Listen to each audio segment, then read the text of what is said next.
የአሜሪካው አምባሳደር ሽሬን ሲረግጡ የህወሓት ሰዎች ደግሞ አስመራ ገብተዋል። ጽምዶ በሚል ያልተቀደሰ ጋብቻ የተጣመሩት ሻዕቢያና ህወሓት በይፋ አስመራና መቀሌ ላይ እየተገባበዙ ነው። በአራት ኪሎና መቀሌ መሃል የፕሮፓጋንዳ ፊልሚያው እጅግ ያየለ ሲሆን የኃይል አሰላለፉ ተቀይሮ የያኔው የህወሓት የጦር አዝማች ጌታቸው ረዳ አሁን ከብልጽግና ጋር ተሰልፈዋል። አንጻሩ ብልጽግና ሻዕቢያን ጋብዞ ትግራይን ወረረ ሲል የከረመው ህወሓት አሁን ከሻዕቢያ ጋር አብረዋል። አስመራ ስለገቡት የህወሓት ሰዎችና ስለ መቀሌና 4 ኪሎ የፕሮፓጋንዳ ትንቅንቅ በተመለከተ ዝርዝር ዘገባ አዘጋጅተናል። ለወታደራዊ ስልጠና ካምፕ የገቡ የብልጽግና ሲቪል አመራሮች መሞታቸው ተሰማ። የባለስልጣናቱን የህልፈት ምክንያት በተመለከተ ራዲዮ ጣቢያው ዝርዝር ዘገባ አውጥቷል። ከዚህ በተጨማሪም 200 ባለስልጣናት ከወታደራዊ ካምፑ መጥፋታቸው ተነግሯል። ተሰሙታላችሁ።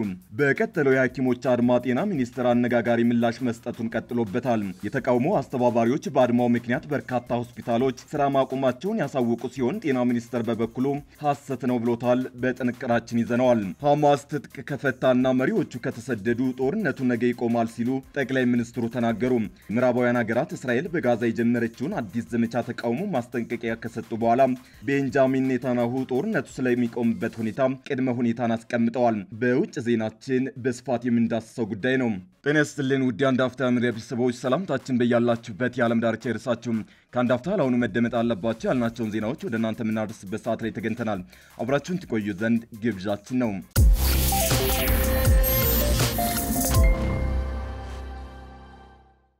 ላንዴና ለመጨረሻ ጊዜ የሚያገኙት ልዩ እድል እንዳያመልጠው 40% በ3 ዓመት ከፍለው ቀሪውን 60% ደግሞ ቤቱን እየኖሩበት እስከ ዓመት ድረስ በባንክ ቀስ ብሎ የሚከፍሉበትን እድል ያመቻቸልዎት ዲኤምሲ ሪል ስቴት በሀገራችን የሪል ስቴት ታሪክ የመጀመሪያ የሆነውን ለአንድ አባወራ አንድ ሊፍት ያለውን ብሎካችን ይዘንሎት መተናል። ቀድሞው ለሚመጡ 20 እድለኞች በ8% ቅድመ ክፍያ ብቻ ማለትም ከ431 ሺህ ብር ጀምሮ በመክፈል ከባለ 1 እስከ ባለ 4 መኝታ በሚፈልጉት የካሬ አማራጮች ማግኘት ይችላሉ። ይፍጠኑ፣ ይደውሉ፣ የድሉም ተጠቃሚ ይሁኑ። ለወታደራዊ ስልጠና ካምፕ የገቡ የብልጽግና ሲቪል አመራሮች መሞታቸው ተሰማ።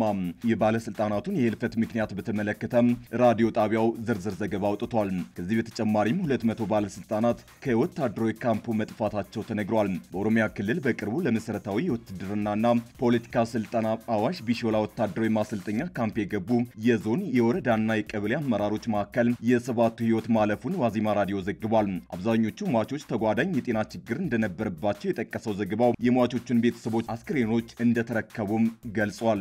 ሟቾቹ አመራሮች ከየትኛው ዞን ወረዳ ወይም ቀበሌ እንደሆነ ግን ለጊዜው እንዳላጣራ የጠቀሰው ዘገባው ወደ ማሰልጠኛው የገቡ አመራሮች ከ17000 በላይ እንደሆኑና 200 ያሉ ከካምፑ አምልጠው እንደጠፉም ዘግቧል። ማሰልጠኛው የሚገኝበት አካባቢ ሞቃታማ፣ የመሰረታዊ የውትድርና ክህሎት ስልጠናው ከባድና ለሰልጣኞች የሚቀርበው ምግብ አነስተኛ እንደሆነ ምንጮቹ ጠቁመዋል። ለ45 ቀናት የታሰበው ስልጠና በሰዎች ህይወት መጥፋት ሳቢያ በአንድ ወር ውስጥ ማለትም ግንቦት 21 እንዲጠናቀቅ እንደተወሰነ ራዲዮ ጣቢያው ዘግቧል። የአሜሪካው አምባሳደር ሽሬን ሲረግጡ የህወሓት ሰዎች ደግሞ አስመራ ገብተዋል። ጽምዶ በሚል ያልተቀደሰ ጋብቻ የተጣመሩት ሻዕቢያና ህወሓት በይፋ አስመራና መቀሌ እየተገባበዙ ነው። በአራት ኪሎና መቀሌ መሃል የፕሮፓጋንዳ ፊልሚያው እጅግ እያየለ ሲሆን የኃይል አሰላለፉ ተቀይሮ የያኔው የህወሓት የጦር አዝማች ጌታቸው ረዳ አሁን ከብልጽግና ጋር ተሰልፈዋል። በአንጻሩ ብልጽግና ሻዕቢያን ጋብዞ ትግራይን ወረረ ሲል የከረመው ህወሓት አሁን ከሻዕቢያ ጋር አብረዋል። የፌዴራል መንግስቱና ህወሓት ነገረ ቅድመ 2012 የሚያስታውስ እየሆነ ነው። ወታደራዊ ዝግጅቱ የቃላት ጦርነቱና ፍረጃው በርግጥም ሁለቱ ኃይሎች ወደ ሌላ ጦርነት ለመግባት ዱብ ላይ ያሉ ይመስላሉ።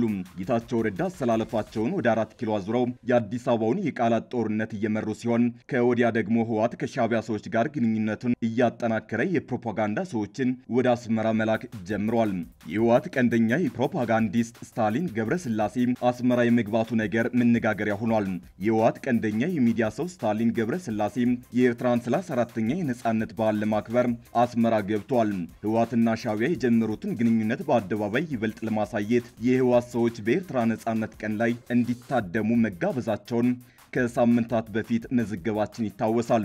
ሻዕቢያ ኤርትራን ከኢትዮጵያ ገንጥሎ አገር ያደረገበትን 34ኛ ዓመት ለማክበር ሽር ጉድ እያለ ነው። የዘንድሮውን የኤርትራ ነጻነት ቀን አከባበር ልዩ የሚያደርገው በጠላትነት ተፈራርጀው አንዳቸው ሌላቸውን ለማጥፋት በተደጋጋሚ ጦር የተማዘዙት የህወሓትና የሻዕቢያ ትብብር የተገለጠበት መሆን ነው። ሰሞነኛው የነጻነት ቀን ዝግጅት ላይ ከአሜሪካ ወደ አስመራ ከገባው ስታሊን በተጨማሪ የህወሓት አመራሮች በድንበር በኩል እንደሚጓዙ ቀድሞ የወጡ ጭምጭምታዎች ያመላክታሉ።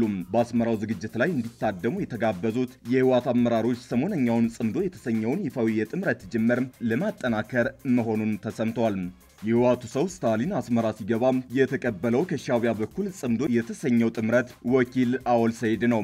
የሻዕቢያው አወል ሰይድና የህወሓቱ ብርሃኔ ያስጀመሩት ጥምረት ኤርትራና ትግራይን እንደ ሁለት ጎረቤት ሀገራት ግንኙነት ወደ ማድረግ እያሸጋግራቸው ነው። ወዲህ ደግሞ የህወሓትና የፌዴራል መንግስቱን ውጥረት ለማርገብ አሜሪካ አምባሳደሯን እነ ደብረጽዮን ገብረ ሚካኤል ወደ ከተሙባት ሽሬ ልካለች። አሜሪካ በህወሓትና በፌዴራል መንግስቱ መካከል በተፈጠረው ውጥረት አፍጦ የመጣውን የኢትዮ ኤርትራን ጦርነት ለማስቀረት ደፋ ቀና እያለች ነው። በህወሓትና በፌዴራል መንግስቱ መካከል የተፈጠረውን ሊፈነዳ የተቃረበውን ውጥረት ለማርገብ አሜሪካ አምባሳደሯን ወደ ትግራይ ልካለች። በአዲስ አበባ የአሜሪካ ኤምባሲ አምባሳደር ኤርዊን ማንሲንጋ ከህወሓት አመራሮች ጋር ለመምከር ዛሬ ረፋዱን ሽሬ ከተማ ገብተዋል። ለወትሮው ውጥረት በሁለቱ ኃይሎች መካከል የሚፈጠሩ ውጥረቶችን ለማርገብ ወደ ትግራይ የሚያቀኑ አምባሳደሮች መዳረሻ መቀሌ የነበረ ቢሆንም ምክንያቱ በውል ባልታወቀ ሁኔታ የዛሬው የአሜሪካ አምባሳደር ማረፊያ ሽሬ ሆኗል። አምባሳደሩ ሽሬ መግባታቸውን ኤምባሲው ያስታወቀ ሲሆን በወቅታዊ ጉዳዮች ላይ ከህወሓት አመራሮች ጋር መክረዋል። እነ ደብረጽዮን ገብረ ሚካኤልና ፈትለወርቅ ገብረ እግዚአብሔር ከአሜሪካው አምባሳደር ጋር ባደረጉት ውይይት በወቅታዊ ጉዳዮች ላይ ያተኮረ ነው ተብሏል። የውይይቱ ትኩረት በተለይም በሰላም በፖለቲካዊና በፕሪቶሪያው ግጭት ማቆም ስምምነት ላይ ትኩረት ያደረገ መሆኑ ታውቋል። በቀጠለው የሐኪሞች አድማ ጤና ሚኒስቴር አነጋጋሪ ምላሽ መስጠቱን ቀጥሎበታል። የተቃውሞ አስተባባሪዎች በአድማው ምክንያት በርካታ ሆስፒታሎች ስራ ማቆማቸውን ያሳወቁ ሲሆን ጤና ሚኒስቴር በበኩሉ ሐሰት ነው ብሎታል። የጤና ባለሙያዎች ትናንት የጀመሩትን ሙሉ በሙሉ የስራ ማቆም አድማ ተከትሎ በአንዳንድ ሆስፒታሎች የሕክምና አገልግሎት መቋረጡ ተዘግቧል። የጤና ሚኒስቴር በሀገር አቀፍ ደረጃ የጤና ተቋማት አገልግሎት ያለምንም መቆራረጥ መቀጠሉን ቢገልጽም የጤና ባለሙያዎች አድማ ላይ መሆናቸውን እየገለጹ ነው። በአዲስ አበባ ዩኒቨርሲቲ ጤና ሳይንስ ኮሌጅ ጥቁር አንበሳ ስፔሻላይዝድ ሆስፒታል ተገልጋዮች በህክምና ባለሙያዎች እጥረት አገልግሎት ለማግኘት መቸገራቸውን ዶይቼ ቬለ ዘግቧል። በከፍተኛ ህክምና ወደ ጥቁር አንበሳ ስፔሻላይዝድ ሆስፒታል ማቅናታቸውን ለዶይቼ ቬለ የገለጹት የአዲስ አበባ ከተማ ነዋሪ የጠበቁትንና የፈለጉትን ህክምና ማግኘት እንዳልቻሉ ተናግረዋል። እኔ ለራሴ ነበር የሄድኩት፣ ሪፈር ለባለፈው ሐሙስ ቢጻፍልኝም ለዛሬ ነበር የተቀጠርኩት። ዛሬ ብመጣም ብዙ ሰው ተመዝግቧል፣ ግን 30 ደቂቃ ጠብቁን ይሉናል። ብዙ ሰዓታት ጠብቀናል። አሁን ተሰባስበን አስተዳደር ቢሮ ሄደን ብንጠይቃቸውም ጠብቁን ነው የሚሉን ሲሉ ከሐሙስ ጀምሮ እየተጉላሉ መሆኑን ገልጸዋል። ሐኪም የለም ነው የምንባለው የሚሉት ታካሚዋ ብዙዎች ህክምናን ፍለጋም ወደ ሆስፒታሉ ሄደው መጉላላታቸውንም አመላክተዋል። የኩላሊት ታካሚ አባታቸውን ይዘው በሆስፒታሉ ደጅ መጥናት ከጀመሩ 3ኛ ቀናቸው መሆኑን የሚገልጹት ሌላኛው አስተያየት ሰጭም እንደሚሉት ወደ ሆስፒታሉ ለከፍተኛ ህክምና ያመጣቸው ጉዳይ አስቸኳይ ጊዜ የማይሰጥ ቢሆንም እንዳልተሳካላቸው ገልጸዋል። አባቴ የአንድ ኩላሊት ጠጠር ቱቦ ሊዘጋ ነው፣ ቶሎ መታከም አለበት በሚል ከጦር ኃይሎች ሆስፒታል ነበር ሪፈራል ጽፌ የመጣሁት። ከባድ ነው፣ በቶሎ መታከም ያለበት ቢሆንም በዚህ ሁኔታ መታከሙን እንጃ በማለት ችግር ላይ መውደቃቸውን ጠቁመዋል። አገልግሎት ፈላጊዎቹ ወደ አስተዳደር በማቅናት የመፍትሄ ያለ በሚል ቢጠይቁም ሰላማዊ ሰልፍ እንዳይመስል እንዲበተኑ መደረጋቸውን ገልጸዋል። ይሁን እንጂ የጤና ሚኒስትሯ ዶክተር መቅደስ ዳባ በጉዳዩ ላይ ትናንት ምሽት በሰጡት ማብራሪያ የተቋረጠ የጤና አገልግሎት የለም ሲሉ አስተባብለዋል። ሚኒስትሯ በማብራሪያቸው በሀገር አቀፍ ደረጃ በየትኛውም የጤና ተቋማት የተቋረጠ የጤና አገልግሎት እንደሌለም ገልጸዋል። ሐማስ ትጥቅ ከፈታና መሪዎቹ ከተሰደዱ ጦርነቱ ነገ ይቆማል ሲሉ ጠቅላይ ሚኒስትሩ ተናገሩ። የምዕራባውያን ሀገራት እስራኤል በጋዛ የጀመረችውን አዲስ ዘመቻ ተቃውሞ ማስጠንቀቂያ ከሰጡ በኋላ ቤንጃሚን ኔታንያሁ ጦርነቱ ስለሚቆምበት ሁኔታ ቅድመ ሁኔታን አስቀምጠዋል። የዩናይትድ ኪንግደም ጠቅላይ ሚኒስትር ሰር ኪር ስታርመር፣ የፈረንሳዩ ፕሬዝዳንት ኢማኑኤል ማክሮን እና የካናዳው ጠቅላይ ሚኒስትር ማርክ ካርኒ እስራኤል በጋዛ ላይ የምታካሄደውን ወታደራዊ ዘመቻ እንድታቆም አሳስበዋል። መሪዎቹ በጋራ ባወጡት መግለጫ ላይ እስራኤል አዲስ የከፈተችውን ዘመቻ ካላቆመች በእርዳታ አቅርቦት ላይ የጣለችውን እቀባም ካላነሳች በምላሹ ጠንከር ያለ እርምጃ እንደሚወስዱ አስጠንቅቀዋል። ይህ ያስቆጣቸው ጠቅላይ ሚኒስትር ኔታንያሁ ለመሪዎቹ በሰጡት ምላሽ ሐማስ ከመደምሰሱ በፊት እስራኤል እያካሄደች ያለችውን ህልውናዋን የመከላከል ጦርነት እንድታቆምና የፍልስጤም ሀገር እንዲመሰረት መጠየቅ፣ ሐማስ ለፈጸመው የዘር ማጥፋት ሽልማት መስጠትና ተጨማሪ ጭፍጨፋን መጋበዝ ነው ብለዋል።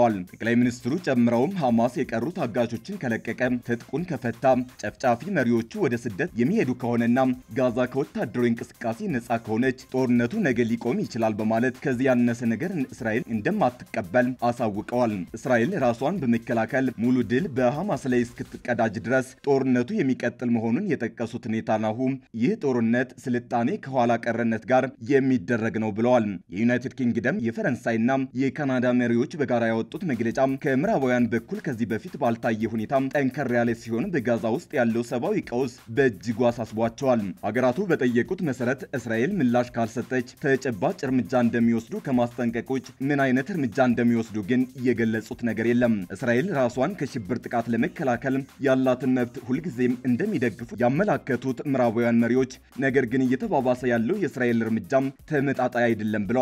ጨምረውም አስከፊ ባሉት ሐማስ በእስራኤል ላይ መስከረም 26 2016 ዓ.ም በፈጸመው ጥቃት የያዛቸውን ታጋቾች እንዲለቅ ጥሪ አቅርበዋል። ሐማስ ወደ እስራኤል ዘልቆ በመግባት ጥቃት ከፈጸመ በኋላ ላለፉት ከ20 ወራት በላይ እስራኤል በጋዛ እያካሄደች የቆየችው ወታደራዊ ዘመቻ በ10 ሺዎች የሚቆጠሩ ፍልስጤማውያንን ገድሏል። ከአንድ ወር በፊት በሐማስና በእስራኤል መካከል በተደረሰ የተኩስ አቁም ስምምነት ጥቃቱ ጋብ ብሎ የቆየ ቢሆንም ጥቃቱ መልሶ አገርሽቶ በሚሊዮን የሚቆጠሩ ፍልስጤማውያን ለረሃብ መጋለጣቸውን የተባበሩት መንግስታት ድርጅት ተቋማት እየገለጹ ነው። ባለፉት ቀናት እስራኤል በግዛቲቱ ላይ እያካሄደች ባለችው ተከታታይ የአየር ጥቃት በመቶዎች የሚቆጠሩ የጋዛ ነዋሪዎች መገደላቸውን የጤና ባለስልጣናት እየገለጹ ነው።